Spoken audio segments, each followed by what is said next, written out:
mãe, daquela comfort food da vovó, o bolinho.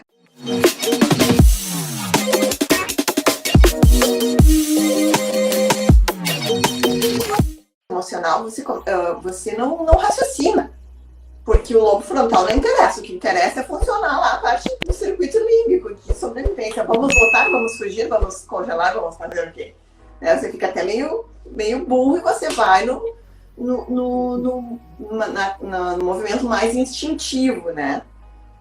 Você vai, é que nem aquele movimento da manada. Você tá num momento ali, por exemplo, você tá numa casa noturna, incendeia, sai alguém gritando, nem tá pegando fogo, mas se alguém gritar fogo, cara, você vai observar o que os outros estão fazendo, que a gente observa, é o comportamento dos outros e sai correndo. Esse é o nosso cérebro reptiliano, né? É o que se assusta, é o que foge do medo, mas também é o mesmo cérebro, que é o cérebro compulsivo. Sim. Que vai lá e come um brigadeiro e nem percebe. Que tem muita gente que diz, eu comi e nem vi. Né? Não sei se eu disse pra você. Quando eu vi, eu já tinha comido. Já aconteceu. Quando eu vi, já foi. E aí você assim, já que eu comi um, eu vou comer mais. Porque aí entra também a questão da dopamina, né? Que a dopamina, ela pode ser uma mocinha ou ela pode ser uma vilã nisso tudo, né? Porque a gente sabe, a dopamina, ela tá associada, é um neurotransmissor muito associado com o vício, né? Ela tá associada com a busca de prazer, né? Então a gente vive, a nossa motivação, ela é dada pela dopamina, né? Inclusive o que acontece com os pacientes que têm Parkinson? São pacientes apáticos, que já não produzem muita dopamina, que não têm mais vontade de viver, que começam a... Por quê? Porque é a dopamina que faz a gente ir em busca, né? Em busca de objetivos, em busca de prazer, em busca de alimento, em busca de sexo, em busca de tudo, né? Mas também ela tem um componente de vilã aqui, né? Por quê? Porque ela vai associar uma experiência que tenha maior valor emocional para que tu repita, né? Então, assim, aí entra a questão lá da rede neural formada lá na infância para o doce, para o sabor doce que a gente criou lá, quando colocaram a primeira chupeta com melzinho na nossa boca, né? Quando a gente parou de mamar o leite materno, foi pra mamadeira com aquele leitinho, com aquela lactosezinha, né? E muitas vezes colocava açúcar na mamadeira. Daí começou uma progressão, né? E tudo isso ainda, né? Aí tem todo esse valor dopaminérgico do açúcar, né? Que foi reforçado durante uma vida inteira. Então, na verdade, o hábito alimentar de produtos doces, de produtos calóricos, com alto teor de carboidrato e gorduras, ele é um hábito que a gente criou, né? E aí a gente chega num momento e diz assim, eu preciso fazer dieta. O que o teu cérebro vai dizer? Socorro. Ele vai dizer, não pode parar. Isso vai me dar um gasto energético muito alto, é muito difícil, pode parar. Ele vem nos boicota. Primeiro, porque uma mudança requer foco requer energia. Ele vai ter um gasto energético aqui, né? Sim. Segundo, né, que tem a questão da relação energia, que o cérebro está acostumado a receber uma energia de queima rápida, que é o açúcar, né? Ele gosta de açúcar. Não é o melhor combustível para ele, que a gente já sabe hoje que são os corpos cetônicos. Mas ele gosta de açúcar. Ele está programado para gostar de açúcar. Então a gente tem dois fatores aí. Um que é o cérebro boicotando pela energia e outro que é o cérebro te comandando a consumir mais daquilo, porque tá bom para ele. Não importa se tu vai engordar. O que importa é o cérebro estar funcionando. Isso é o sistema primitivo do cérebro, né? São essas redes formadas que elas querem sobreviver. Ela quer que tu tenha energia. Isso acontece também muito quando a pessoa começa a fazer uma dieta de forma inadequada. O que é a dieta tradicional, né? A dieta tradicional, você fica tudo. Vem dieta de 600 calorias, 1.200 calorias. para a proteína, diminui proteína, diminui tudo. E o corpo, ele não sabe se a gente está no deserto, então a gente está querendo entrar no tubinho preto, a gente está assim, então ele começa a fazer essa sabotagem, porque ele tem sobreviver, né? Ele não sabe o que tá você entra, na verdade, você entra num momento de escassez, né? E o cérebro entende isso como um momento de sobrevivência. Teu nível de estresse aumenta. Né? E as pessoas não têm um bom resultado, ficam ansiosas. Nessas dietas hipocalóricas, na verdade, que foram as primeiras dietas que a gente teve contato, né? Quem fez a primeira dieta foi uma dieta de corte de calórico. Hoje, tu pensa em fazer, a palavra dieta já aciona essa rede neural. Eu não uso essa palavra mais, eu uso estratégia. Não sei se você já observou, a gente fala em estratégia carnívora, porque a palavra dieta ela já vem e te aciona a rede neural. Não, dieta não. Sai, não, dieta não. Então, assim, é uma estratégia a se utilizar. E aí a gente tem que ver que também essa questão do açúcar, né? Além de ter esse componente emocional, a gente também tem neurônios, receptores do açúcar no nosso intestino. Né? São células neurópodes que identificam todos os tipos de combustível também, o açúcar, as gorduras, né? E os aminoácidos, e mandam informação assim, ó, caiu no intestino, manda informação para o cérebro direto, né? De que tem açúcar ali. E aí você entra no ciclo do vício, né? Então, assim, aquela coisa da compulsão, você botou um pedacinho na boca, aí já tem aquele pico de insulina, né? Se for muito alto, pior, né? Mas também aciona o ciclo do vício através dessa informação que os neurônios mandam via nervo vago para o cérebro, né? Então, é uma coisa muito... uma mudança de hábito, ela é muito difícil, né? Porque assim, como você fala, tem a rede, né? É como se a gente fizesse um caminho. E o mais assustador, eu acho, que eu fiquei mais estupefada quando eu descobri, a gente não consegue apagar nunca esse caminho. O máximo que a gente pode é escolher outro caminho por cima daquilo. Mas se a gente para, todo aquele caminho já está ali só esperando para a gente voltar. Para te ter ideia, a gente traz no nosso DNA algumas informações, né, já da nossa ancestralidade, com relação à sobrevivência. Então, são redes que são geneticamente formadas, né? E essas redes de sobrevivência e da busca pela energia dos alimentos, ela está construída.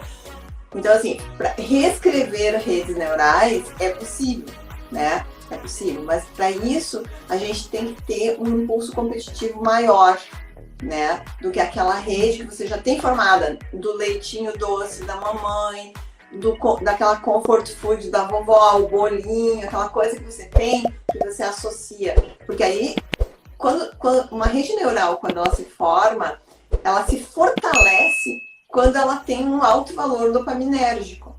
Quanto mais dopamina você liberou, mais aquela rede está forte. Quanto mais aquela experiência está associada com o prazer, mais ela está forte. Né? Assim também acontece com os traumas, mas aí é a questão, né, da acetilcolina. Mas a gente tem essas redes bem fortalecidas. Então, para a gente poder quebrar um hábito, por exemplo, de consumo, eu sou viciado em doce, tenho compulsão por doce, né? Que eu acho que a maior parte dos problemas das pessoas ou é doce ou é carboidratos, né?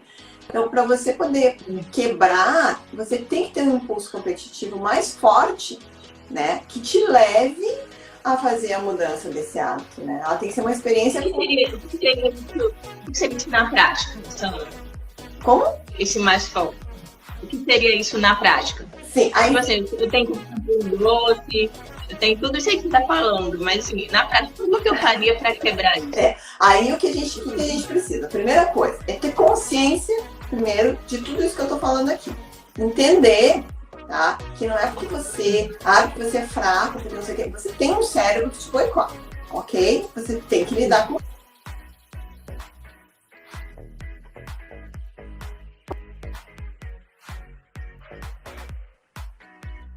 Deu uma travadinha, Voltei. Né? Voltou. Então, assim, a gente precisa ter a primeira coisa, tá? a gente precisa ter autoconsciência. Autoconsciência, entender que você tem uma batalha aí pela frente.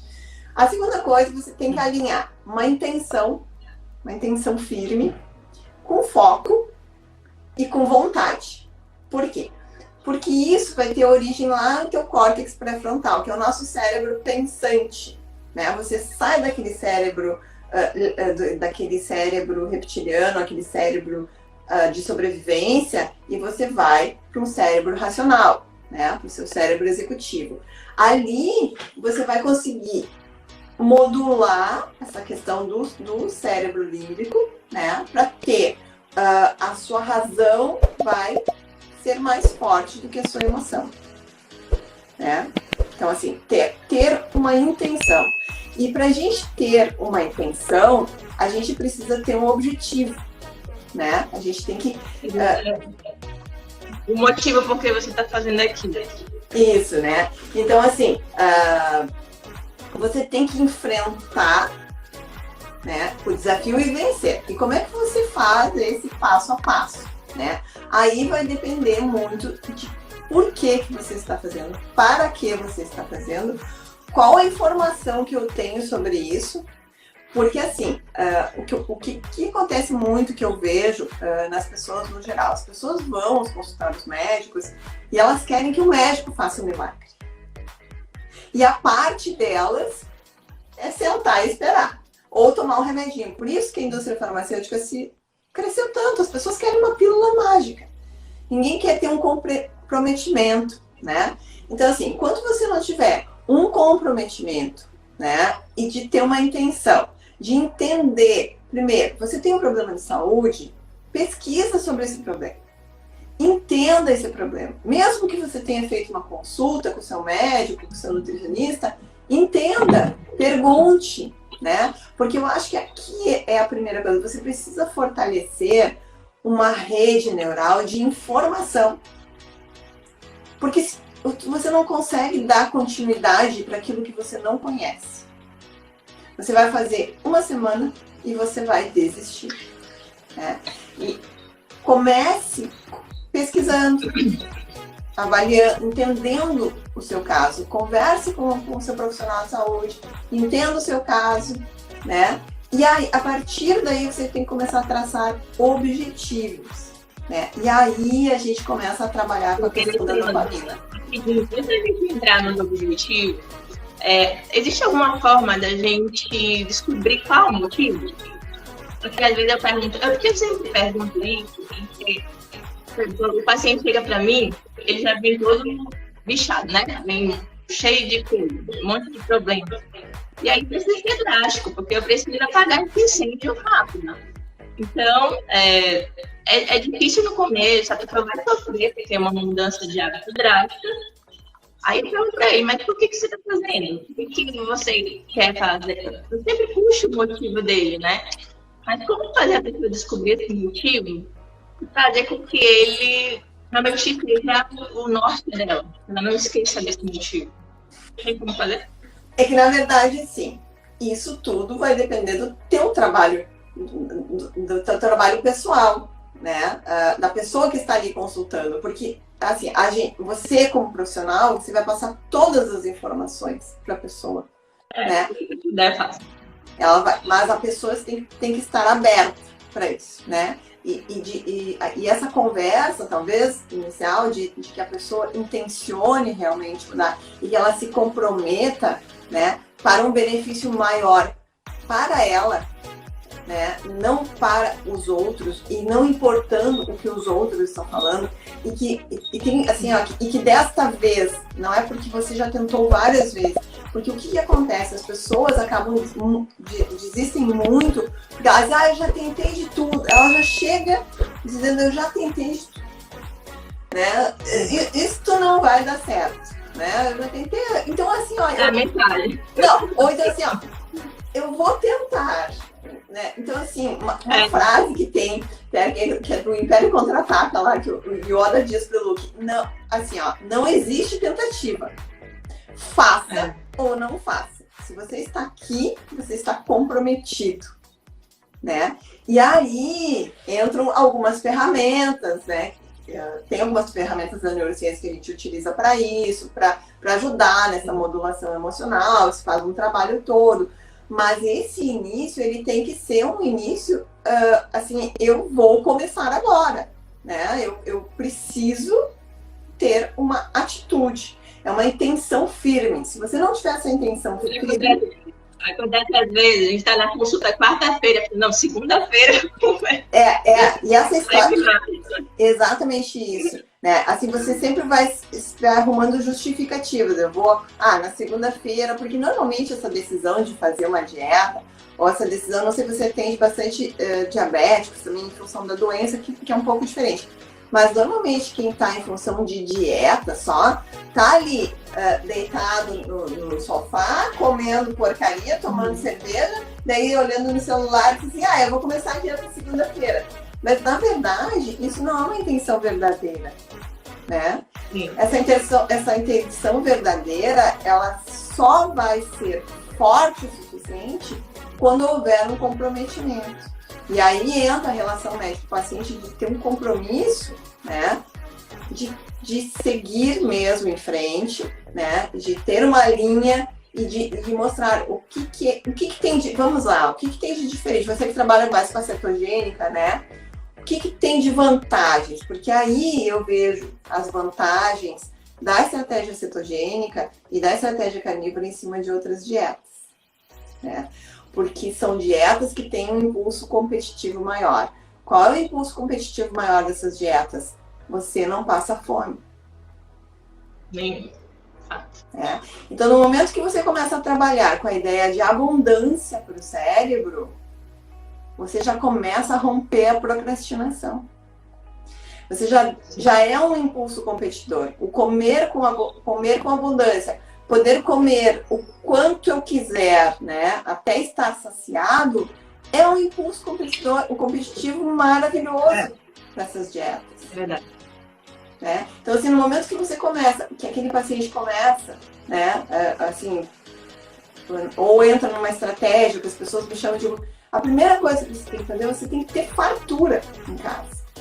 Esquece essa coisa de dieta de fome, porque isso não pode estar presente. Vamos trabalhar com a fartura de alimentos, dos alimentos que são permitidos dentro da estratégia, né? Tenha em oferta suficiente para que o teu cérebro não entenda isso como um momento de escassez e não boicote, e não te mande atrás de comida, e de comida de energia rápida, que é o açúcar. E nesses primeiros momentos, assim, a primeira semana é uma semana que a gente quer comer as paredes, né? Porque o vício do açúcar tá gritando, né? Então, assim, uma estratégia que eu usava para mim era chegar assim, se é fome, eu chegava na frente da geladeira, né? Assim, se é fome, eu vou comer ou ovo ou carne. Se não é fome, eu vou tomar uma água com gás e com um pouquinho de sal e fui. Né? Porque assim, você começa a fazer uns comandos para você e aí é que entra esse trabalho de você dar um valor dopaminérgico. Também existe valor dopaminérgico em você resistir.